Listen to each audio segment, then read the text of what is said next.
সৎ মা ও নিজের বাবার অত্যাচারে কন্যাকে ঘর থেকে বের করে দেওয়া একটি চিত্তাকর্ষক গল্প। সৎ মা এবং নিজের বাবা মিলে অত্যাচার করে মেয়েকে ঘর থেকে বের করে দিয়েছিল। সে রাস্তায় রাস্তায় ঘুরে বেরিয়েছে, কিন্তু অবশেষে আল্লাহ ন্যায়বিচার করলেন। মেয়েটি সম্মান পেল এবং বাবা শিক্ষণীয় উদাহরণে পরিণত হলেন। গল্পটি খুবই আকর্ষণীয়, শেষ পর্যন্ত অবশ্যই শুনুন। ফারুক একজন সরল হৃদয়ের এবং পরিশ্রমী মানুষ ছিলেন। প্রতিদিন ভোরে নিজের রিকশা নিয়ে শহরের রাস্তায় ছুটতেন। সন্ধ্যা নামলে ফিরে এসে স্ত্রী সালমা এবং মেয়ে নিমরার সাথে সময় কাটাতেন। এটাই তার নিয়ম ছিল এবং এই রোজগারেই তাদের সংসার চলত। সেই দিনও ফারুক যথারীতি রিকশা নিয়ে শহরের দিকে রওনা হলেন। ফারুকের রিকশা তখনও কিছুটা পথ অতিক্রম করেছে। এমন সময় হঠাৎ এক মহিলা হাত ইশারায় রিকশাটি থামালেন। মহিলাটি অত্যন্ত সুন্দরী ছিলেন। ফারুক প্রথম নজরেই এই কথাটি অনুভব করলেন। তিনি রিকশার কাছে এসে মুচকি হেসে বললেন, ভাইজান, আমাকে একটু এগিয়ে দেবেন? ফারুক নিজের চোখ নিচু করে বললেন, জি বিবি, উঠে বসুন। রিকশা এগিয়ে চলল এবং দ্রুতই একটি স্কুলের কাছে এসে থামল। মহিলাটি নেমে নিজের পার্সের মধ্যে হাত দিয়ে সামান্য লজ্জার হাসি নিয়ে বললেন, আরে, মনে হচ্ছে আমি তো টাকাগুলো বাড়িতেই ভুলে এসেছি। ফারুকের মনে এক মুহূর্তের জন্য অদ্ভুত এক উদ্বেগ জেগে উঠল। তিনি চোখ নামিয়ে বললেন, ঠিক আছে বিবি, কোনো ব্যাপার না। মহিলাটি তখনই বললেন, যদি কিছু মনে না করেন তাহলে আপনার নম্বরটি দিয়ে দিন। যখনই আমার কাছে টাকা আসবে আমি আপনাকে ফেরত দিয়ে দেব। ফারুক কিছু মুহূর্ত দ্বিধা করলেন, কিন্তু তারপর কেন জানি না তিনি পকেট থেকে কাগজ বের করে নম্বরটি লিখে মহিলাটিকে দিয়ে দিলেন। মহিলাটি ধন্যবাদ জানিয়ে মুচকি হেসে সেখান থেকে চলে গেলেন। ফারুকের চোখ বারবার তার পিছু পিছু যাচ্ছিল, যেন কোনো অচেনা আকর্ষণ তাকে নিজের দিকে টানছিল। মহির ফাঁদ। সন্ধ্যায় ফারুক যখন বাড়ি ফিরলেন তখন নিমরা ছুটে এসে তার কোলে উঠে গেল। বাবা, বাবা, সে আনন্দে চেঁচিয়ে উঠল। ফারুকের সারাদিনের ক্লান্তি নিমেষে দূর হয়ে গেল। তিনি মেয়েকে জড়িয়ে ধরলেন এবং কপালে চুমু খেলেন। সালমা রান্নাঘর থেকে আওয়াজ দিলেন, খাবার তৈরি, চলে এসো। সালমা ছিলেন সরল স্বভাবের কিন্তু অত্যন্ত সুন্দরী এক মহিলা, একজন নেক স্ত্রী যিনি সবসময় স্বামী ও মেয়ের জন্য চিন্তিত থাকতেন। ফারুকের জন্য তার অস্তিত্বই ছিল শান্তি, কিন্তু সেই রাতে ফারুকের মনে যেন কিছু অস্থিরতা শুরু হয়ে গিয়েছিল। তার চিন্তা বারবার একই মুখের দিকে ঘুরপাক খাচ্ছিল, সেই মহিলা যার হাসি যেন তার মনে গেঁথে গিয়েছিল। পরের দিন এলো আর ফারুকের মনে এক অদ্ভুত অস্থিরতা ছিল, যেন তিনি কোনো অচেনা কিছুর অপেক্ষা করছিলেন। দুপুরের সময় হঠাৎ মোবাইল ফোন বেজে উঠল। স্ক্রিনে অচেনা নম্বর দেখে ফারুকের হৃৎস্পন্দন বেড়ে গেল। তিনি কানে ধরতেই ওপার থেকে সেই নরম মিষ্টি কণ্ঠস্বর ভেসে এলো, আসসালামু আলাইকুম ফারুক সাহেব, মনে আছে তো, আমি সেই গতকালকের মহিলা? ফারুকের বুক ধড়ফড় করতে লাগল। তিনি সংক্ষেপে জবাব দিলেন, জি বিবি। মহিলাটি বললেন, যদি কিছু মনে না করেন তাহলে রিকশাটা সেই একই জায়গায় নিয়ে আসুন যেখানে কাল আমাকে নামিয়েছিলেন। ফারুক রিকশা ঘুরিয়ে সেই জায়গায় পৌঁছালেন। সেখানে সেই মহিলাটিই দাঁড়িয়েছিলেন, যেন আগে থেকেই তার অপেক্ষা করছিলেন। তিনি এগিয়ে এসে ভালোবাসা ভরা হাসি নিয়ে বললেন, আমি আপনার কাছে কৃতজ্ঞ যে আপনি কাল আমার উপর এই অনুগ্রহ করেছিলেন। তিনি পার্স থেকে কিছু নোট বের করে ফারুকের দিকে বাড়িয়ে দিলেন। এটা আপনার রিকশার ভাড়া, যা কাল দিতে ভুলে গিয়েছিলাম। ফারুক হাত বাড়ালেন, কিন্তু হঠাৎ থেমে গেলেন। এক মুহূর্তের বিরতির পর বললেন, না বিবি, এটির কোনো দরকার নেই, আপনি এটা রেখে দিন, আমার তরফ থেকে উপহার মনে করুন। মহিলাটি ঠোঁটে এক শয়তানি হাসি নিয়ে টাকাগুলো আবার নিজের পার্সে রেখে দিলেন। তারপর দাঁড়িয়ে ফারুকের সাথে কথা বলতে লাগলেন। তার কণ্ঠস্বর মিষ্টি ছিল, কথায় অদ্ভুত এক জাদু লুকিয়েছিল। ফারুক শুনতে থাকলেন, হাসতে থাকলেন এবং সময়ের হোশ রইল না। হঠাৎ যখন তার হোশ ফিরল তখন তিনি ঘাবড়ে গিয়ে দ্রুত নিজের রিকশার দিকে এগিয়ে গেলেন, কিন্তু রিকশার হ্যান্ডেল ধরার আগেই সেই মহিলার ছায়া তার মনে গভীরভাবে গেঁথে গিয়েছিল। সেই মুহূর্তগুলো বারবার তার মনে ঘুরতে লাগল। স্ত্রীর ওপর অত্যাচার। এখন ফারুকের রোজকার নিয়মটাই বদলে গিয়েছিল। বাড়ি, স্ত্রী, বাচ্চা সবকিছু পিছনে পড়ে গিয়েছিল। তার মন ও মস্তিষ্কে শুধু এক মহিলারই দখল ছিল। কখনো ঘন্টার পর ঘন্টা ফোনে কথা, কখনো দেখা সাক্ষাৎ, কখনো শহরের অলিতে গলিতে একসাথে ঘোরা। সেই মহিলা যেন তার জগতের কেন্দ্রবিন্দু হয়ে উঠেছিলেন। এখন ফারুক এই মহিলার জালে ভীষণভাবে ফেঁসে গিয়েছিলেন। তাকে ছাড়া বাঁচা বা চিন্তা করা, এমনকি এক মুহূর্ত কাটানো তার জন্য অসম্ভব লাগছিল। অন্যদিকে বাড়িতে নিমরা এবং সালমার জন্য পরিস্থিতি দিন দিন খারাপ হচ্ছিল। ঘরের খাবার ফুরিয়ে আসতে শুরু করেছিল। সালমা দ্বিধা নিয়ে বললেন, ফারুক, ঘরে কিছু নেই, রেশন নিয়ে এসো। কিন্তু ফারুক যেন হুঁশ হারিয়ে ফেলেছিলেন। রাগে বললেন, তুমি ফালতু খরচ করো, টাকার চিন্তা ছাড়ো এবং মুখ বন্ধ রাখো। সালমার মনে এই কথাগুলো ছুরি মারার মতো লাগল, কিন্তু তিনি চুপ করে গেলেন। এই সময় একদিন সালমাকে শহরে কাজে আসতে হলো। শরীরটাও খারাপ ছিল। তিনি হেঁটে একটি ক্লিনিকে পৌঁছালেন। ডাক্তারকে দেখানোর পর যখন তিনি বাইরে এলেন, তখন সামনে একটি পার্ক দেখতে পেলেন। তিনি ভাবলেন মেয়ের হাত ধরে একটু হাঁটাচলা করা যাক। কিন্তু যেই না তিনি পার্কে ঢুকলেন, তার চোখ একটি বেঞ্চে গিয়ে স্থির হলো। চোখ বিস্ময়ে বড় হয়ে গেল, দম বন্ধ হয়ে এলো। ইনি ফারুকই ছিলেন।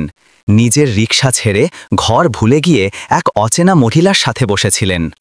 এই দৃশ্য সালমার মনে বিপর্যয় হয়ে নেমে এলো। চোখ থেকে জল ঝরতে লাগল, হৃদয় ভেমে খান খান হয়ে গেল। কিন্তু তিনি মেয়ের হাত শক্ত করে ধরে চুপচাপ সেখান থেকে ফিরে গেলেন। মনে মনে স্থির করলেন যে এখন বাড়ি গিয়ে ফারুকের সাথে স্পষ্ট কথা বলবেন। সন্ধ্যায় যখন ফারুক বাড়ি ফিরলেন, তখন সালমা ধৈর্যের বাঁধ ভেঙে দিলেন। ফারুক, এসব কি হচ্ছে? সেই মহিলাটি কে ছিলেন যার সাথে তুমি পার্কে বসেছিলে? তুমি মজুরি হরো না, ঘরের অবস্থা দেখো, আমাদের বাচ্চা আছে, আর তুমি ভবঘুরের মতো ঘুরে বেড়াচ্ছ। এটা আর কতদিন চলবে? ফারুকের মস্তিষ্ক যেন অবশ হয়ে গেল। রাগের তীব্রতায় কাঁপতে কাঁপতে তিনি এগিয়ে গেলেন এবং সালমার মুখে জোরে এক থাপ্পড় মারলেন। সাবধান, যদি আর একবার আমার ব্যাপারে হস্তক্ষেপ করো তো ভালো হবে না। এই বলে তিনি রাগে বাইরে চলে গেলেন। তিনি জানতেও পারলেন না যে থাপ্পড়ের জোরে সালমা মুখ থুবড়ে মাটিতে পড়ে গেলেন। দুর্ভাগ্যবশত পাশে রাখা একটি ছুরি তার পেটে বিদ্ধ হল। কয়েক ঘন্টা কেটে গেল, সালমা ঘর থেকে বেরোলেন না। ফারুক যখন ফিরলেন, প্রথমে উপেক্ষা করলেন, তারপর রাগে নিজেই ঘরের দরজা খুললেন এবং যেই না তার চোখ মেঝেতে পড়ে থাকা রক্তের ওপর পড়ল, তার চোখ বিস্ময় ও ভয়ে বিস্ফারিত হয়ে গেল। সামনে মেঝেতে নিথর পড়ে আছেন সালমা। রক্তে ভেজা সালমাকে দেখে ফারুকের হুঁশ উড়ে গিয়েছিল, কিন্তু তিনি নিজেকে সামলে নিয়ে দ্রুত এগিয়ে গেলেন। রক্তের দাগ মুছে ফেলতে লাগলেন এবং কান্নাকাটি শুরু করে দিলেন। আওয়াজ শুনে গ্রামের লোক জড়ো হলো। ফারুক কাঁপতে কাঁপতে বললেন, ওহ ওহ, ও পড়ে গিয়েছিল আর ছুরিটা পেটে লেগে গেছে, আল্লাহর এটাই ইচ্ছা ছিল। সবাই তার কথাই বিশ্বাস করল। এইভাবে সালমাকে কবরস্থ করা হলো। ছোট নিমরা মায়ের কবরের ওপর কেঁদে কেঁদে ডাকতে থাকল, আম্মা আম্মা, তুমি কোথায় চলে গেলে? তার নিষ্পাপ কণ্ঠস্বর সবার হৃদয়কে বিদীর্ণ করছিল। কিন্তু ফারুকের হৃদয়ে যেন পর্দা পড়ে গিয়েছিল। তার মনে বারবার সেই মহিলাটিই ঘুরছিলেন, যার সাথে তার দিনরাতের স্বপ্ন জড়িয়েছিল। সৎ মায়ের অত্যাচার এবং নিমরার নির্বাসন। কয়েকদিনের মধ্যেই সেই মহিলা সাজিয়া ফারুকের ঘরে বধূ হয়ে প্রবেশ করলেন। চোখে অদ্ভুত এক চমক নিয়ে হেসে বললেন, ফারুক, তুমি চিন্তা করো না, আমি তোমার বাড়ির খুব ভালো খেয়াল রাখব। ফারুকও সন্তুষ্ট হয়ে হেসে দিলেন। নিমরা অবাক হয়ে তার নতুন মাকে দেখতে থাকল। সাজিয়া লোকজনের সামনে নিমরার সাথে ভালো ব্যবহার করলেও বাস্তবতা ছিল অন্য। কিছুদিনের মধ্যেই তিনি নিমরাকে ঘরের কাজে ব্যস্ত করে তুললেন। সামান্য ভুলের জন্য মারধর নিত্য নৈমিত্তিক ঘটনা হয়ে দাঁড়াল। ছোট্ট মেয়েটি দিনরাত ভয়ে ভীত থাকত, কিন্তু বাবার সামনে মুখ খোলার সাহস পেত না। ফারুক, যিনি নিজে সাজিয়ার জালে বন্দী ছিলেন, মেয়ের দুঃখ এবং চোখের জল সম্পর্কে অন্ধ রইলেন। এভাবেই দিন, মাস এবং বছর কেটে গেল। নিমরা বড় হতে থাকল, কিন্তু তার জীবনে যন্ত্রণা এবং অত্যাচারের ছাপ গভীর হতে থাকল। 15 বছর বয়স পর্যন্ত তার রুটিন একই ছিল, প্রতিদিন বকাঝকা, প্রতিদিন মার। তারপর একদিন সাজিয়া একটি নতুন খেলা খেললেন। তিনি নিমরাকে বললেন, বাইরে যাও, শাক তুলে আনো। নিমরা চুপচাপ ঝুড়ি নিয়ে বাইরে চলে গেল। কিছুক্ষণ পর ফারুক বাড়ি এসে দেখলেন সাজিয়া উঠোনে বসে কাঁদছেন। ফারুকের পা থেমে গেল। কি হয়েছে সাজিয়া, তোমার এই অবস্থা কেন? সাজিয়া কান্না ভেজা কণ্ঠে বললেন, ফারুক, তোমার মেয়ে এখন বড় হয়েছে, কিন্তু আজও সে আমাকে মা বলে স্বীকার করেনি। উল্টে সে প্রতিদিন তার প্রেমিকদের সাথে দেখা করতে যায়। আমি তো অবাক, ওর কাজ কারবার আর সহ্য হচ্ছে না। এই মিথ্যা অভিযোগ শুনে ফারুকের মনে এক মুহূর্তের জন্য সন্দেহ এলো না। তিনি অন্ধের মতো সাজিয়ার কথায় বিশ্বাস করলেন। সন্ধ্যা নামলে যখন নিমরা ফিরে এলো তখন সে দেখল বাবা উঠোনে রাগে পায়চারি করছেন। সে কিছু বলতেও পারল না যে ফারুক ছুটে এসে তার মুখে জোরে এক থাপ্পড় মারলেন। নিমরার চোখ থেকে জল গড়িয়ে পড়ল।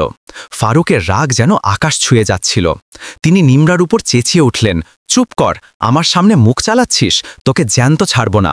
আজ থেকে যদি আর কখনো বাড়ির বাইরে পা রাখিস তবে মনে রাখিস পরিণতি খারাপ হবে। ফারুক কাজে চলে গিয়েছিলেন। ঘরে একা সাজিয়া তার আসল রূপে সামনে এলেন। তিনি হাতে একটি লাঠি তুলে নিলেন এবং নিমরাকে নির্মমভাবে মারতে লাগলেন। নিমরার চিৎকার উঠোনে প্রতিধ্বনিত হতে লাগল। সাজিয়া চিৎকার করলেন, যদি এখনই এই বাড়ি ছেড়ে না যাস তাহলে আমার কসম আমি তোকে জ্যান্ত পুড়িয়ে দেব।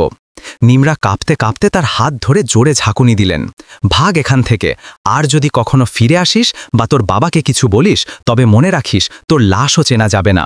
নিমরা খালি পায়ে ছুটতে শুরু করল। চোখে জল, মনে ভয় আর ঠোঁটে শুধু একটিই নাম, আম্মা। সে গ্রামের গলি দিয়ে বেরিয়ে গেল। রাস্তায় দুর্দশা এবং নতুন আশ্রয়। অবশেষে নিমরা একটি ব্যস্ত শহরের রাস্তায় এসে পৌঁছাল। তার দৃষ্টি রাস্তার ধারে বসে থাকা এক ভিখারিনীর ওপর পড়ল। সে ভিখারিনীর কাছে গিয়ে ভীত কণ্ঠে বলল, মাজি, এই শহরে কি আমি কোনো কাজ পেতে পারি? ভিখারিনী কঠিন বাস্তবতার সুরে বলল, এখানে বিনা কারণে কেউ কাজ দেয় না। যদি কিছু রোজগার করতে চাস তবে আমার সাথে ভিক্ষা করা শুরু করে দে। এটা শুনে নিমরার মন ভারাক্রান্ত হলেও বেঁচে থাকার তাগিদ তাকে ভিক্ষা করতে বাধ্য করল। দিনের শেষে সে ভিক্ষা করে একবেলার খাবার কিনতে পারত এবং ফুটপাথেই শুয়ে পড়ত। একদিন দুপুরে সে রাস্তার ধারে বসে গভীর চিন্তায় মগ্ন ছিল। হঠাৎ একটি গাড়ি এসে কাছে থামল। গাড়ি থেকে একজন বয়স্ক ধনী ব্যক্তি নামলেন। তার পকেট থেকে মানিব্যাগ ফসকে মাটিতে পড়ে গেল। নিমরা সাথে সাথেই এই দৃশ্য দেখল। দ্রুত ওঠে ছুটে গিয়ে মানিব্যাগটি তুলে তাকে ধরিয়ে দিল। লোকটি পার্সটি নিলেন, চোখে কোমলতা নেমে এলো। তিনি বললেন, বেটি, অনেক ধন্যবাদ, এতে শুধু টাকাই নয় বরং কিছু গুরুত্বপূর্ণ কাগজপত্রও ছিল। লোকটি নরম স্বরে জিজ্ঞাসা করলেন, তুমি কে বেটি, এখানে কি করছো? নিমরা কাঁপতে কাঁপতে বলল, আমি এতিম, রাস্তায় ভিক্ষা করে আমার জীবন চালাই। লোকটি কিছুক্ষণ ভাবলেন, তারপর ধীরে ধীরে বললেন, যদি তুমি চাও তো আমার সাথে চলো, আমার খুব বড় বাড়ি আছে, তুমি সেখানে কাজ করতে পারো, সম্মানও পাবে। নিমরার চোখে আশার আলো দেখা গেল। এইভাবে তিনি নিমরাকে গাড়িতে বসিয়ে তার বিশাল প্রাসাদের মতো বাংলোর দিকে রওনা হলেন। নিমরার ভাগ্য একটি নতুন মোড়ে পৌঁছে গিয়েছিল। নিয়তির খেলা, নিমরার নতুন জীবন। সেই ব্যক্তি নিমরাকে নিজের সাথে সেই বিশাল প্রাসাদোপম বাংলোতে নিয়ে এলেন। বাংলোর মালকিন স্নেহভরা দৃষ্টিতে নিমরাকে দেখলেন এবং বললেন, বেটি, ভিতরে এসো, এটা তোমারও বাড়ি। নিমরার মনে প্রথমবার শান্তি এলো। তাকে থাকার জন্য একটি পরিষ্কার পরিচ্ছন্ন ঘর দেওয়া হলো। সে দিন রাত মন দিয়ে কাজ করত এবং বারবার আল্লাহর শুকরিয়া আদায় করত। একদিন সে ঘরে একা বসে কান্নায় ভেঙে পড়েছিল। মালকিন তাকে কাঁদতে দেখে নরম স্বরে জিজ্ঞাসা করলেন, বেটি, কাঁদছো কেন? নিমরা কাঁদতে কাঁদতে তার পুরো কাহিনী বলে ফেলল।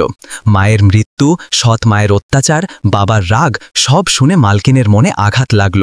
তিনি বললেন, চিন্তা করো না বেটি, আমি তোমাকে কোনো কিছুর অভাব হতে দেব না।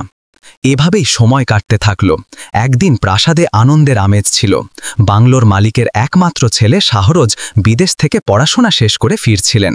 তার চোখ প্রথমবার নিমরার ওপর পড়ল। তার নিষ্পাপতা এবং সততা শাহরোজের মনকে স্পর্শ করল। শাহরোজ এবং নিমরার প্রেম একটি পবিত্র সম্পর্ক হয়ে বেড়ে উঠল। একদিন তিনি বাবা মায়ের সামনে নিজের মনের কথা জানালেন। বাবা মা প্রথমে অবাক হলেও তাদের কাছে ছেলের সুখ ছিল সবচেয়ে প্রিয়। এইভাবে দুজনের নিকাহ, বিবাহ হল। নিমরা নিজের ভাগ্যকে বিশ্বাস করতে পারছিলেন না। আজ তিনি এই প্রাসাদের মালকিন।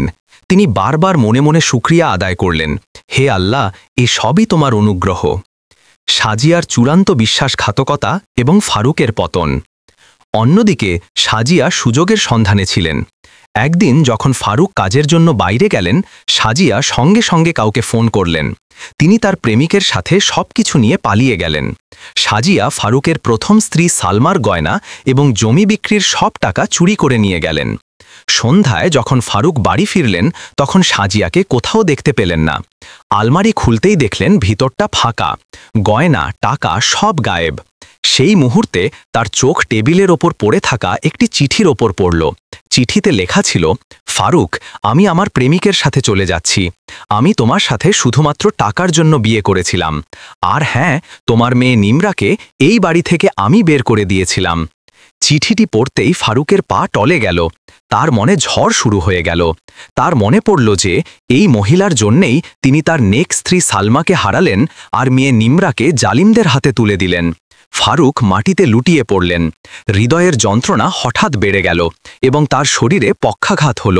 কিছু মুহূর্তের মধ্যেই তার একটি পা চিরতরে পঙ্গু হয়ে গেল। এখন তিনি ঘরে শুয়ে নিজের জীবনের ভুল সিদ্ধান্তের জন্য আফসোস করতে লাগলেন।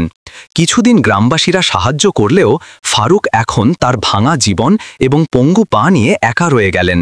তিনি একটি পুরনো হুইলচেয়ারে নিজেকে টেনে টেনে শহরের রাস্তায় বেরিয়ে এলেন। যেখানে গতকাল পর্যন্ত তিনি রিকশা চালাতেন, আজ সেই ফারুক প্রতিটি সিগন্যালে থেমে থাকা গাড়ির সামনে হাত পাচ্ছেন। শেষ দৃশ্য, নিয়তির বিচার। একদিন সিগন্যালে একটি বিলাসবহুল গাড়ি এসে থামল। ফারুক নিজের হুইলচেয়ার ঠেলতে ঠেলতে এগিয়ে গেলেন। কাঁপতে কাঁপতে বললেন, বাবা, কিছু টাকা দাও। গাড়ির ভিতরে বসা মেয়েটিকে দেখে তার মুখ থেকে বেরোল, নিমরা, আমার মেয়ে। নিমরা এই আওয়াজ শুনে চমকে মাথা তুলল। সে দেখল তার বাবা ভেঙে যাওয়া হুইলচেয়ারে বসে আছেন, মুখে ধুলো এবং চোখে অনুতাপের ছায়া, হাতে বাটি নিয়ে ভিক্ষা চাইছেন। কিন্তু সিগন্যাল সবুজ হয়ে গেল। গাড়ি এগিয়ে চলতে শুরু করল। নিমরা কাচের ওপার থেকে পিছনে তাকিয়ে রইল। চোখে জল ভরে এলো। বাড়ি পৌঁছাতেই নিমরা ভেঙে পড়ল। শাহরোজ তার হাত ধরে বললেন, সে যেমনই হোক না কেন নিমরা, সে তোমার বাবা, আমাদের তার কাছে যাওয়া উচিত। নিমরা কাঁদতে কাঁদতে মাথা নেড়ে বলল, না শাহরোজ, আমি যাব না। আজ যদি তার এই অবস্থা হয় তবে সবই তার নিজের সিদ্ধান্তের ফল। ওদিকে ফারুক চিৎকার করে কাঁদতে কাঁদতে রাস্তায় বসে অনুতাপ করছিলেন। সেই মুহূর্তেই একটি দ্রুতগতির ট্রাক নিয়ন্ত্রণ হারিয়ে এলো। মুহূর্তের মধ্যেই ফারুকের হুইলচেয়ারকে ধাক্কা মারল। তার শরীর শূন্যে উঠল এবং রাস্তায় নিথর হয়ে পড়ে গেল। কিছু মিনিটের মধ্যেই ফারুকের শ্বাস চিরতরে থেমে গেল। রাস্তায় পড়ে থাকা সেই দেহ যেন সাক্ষ্য দিচ্ছিল যে পাপ এবং গাফিলতির পরিণতি কেবলই অপমান এবং মৃত্যু। শাহরোজের বারবার বোঝানোর পর অবশেষে নিমরা সাহস করে সেই জায়গায় ফিরে এলো। কিন্তু যখন দুজনেই সেখানে পৌঁছালেন তখন দৃশ্যটি ছিল হৃদয় বিদারক। ফারুক রাস্তায় নিথর পড়েছিলেন। নিমরার বুক যেন ছিঁড়ে গেল। সে কাঁপতে কাঁপতে বলল, আব্বু, যেমনই ছিলেন ভুল ত্রুটিতে ভরা হলেও তিনি তো আমার বাবা ছিলেন। শাহরাজি কফিন দফনের ব্যবস্থা করলেন এবং কাছেই একটি কবরস্থানে ফারুককে কবরস্থ করা হলো। নিমরা নিঃশব্দে বাবার কবরের পাশে দাঁড়িয়ে কান্নায় ভেঙে পড়ল। তার হৃদয়ে সাক্ষ্য দিল, আল্লাহ সবচেয়ে বড় ন্যায় বিচারক। মানুষ যত চেষ্টাই করুক না কেন, পাপ এবং অত্যাচারের ফল খারাপই হয়। নিমরা মনে মনে শুকরিয়া আদায় করল যে আল্লাহ তাকে অন্ধকার থেকে বের করে সম্মান এবং শান্তির জীবন দিয়েছেন।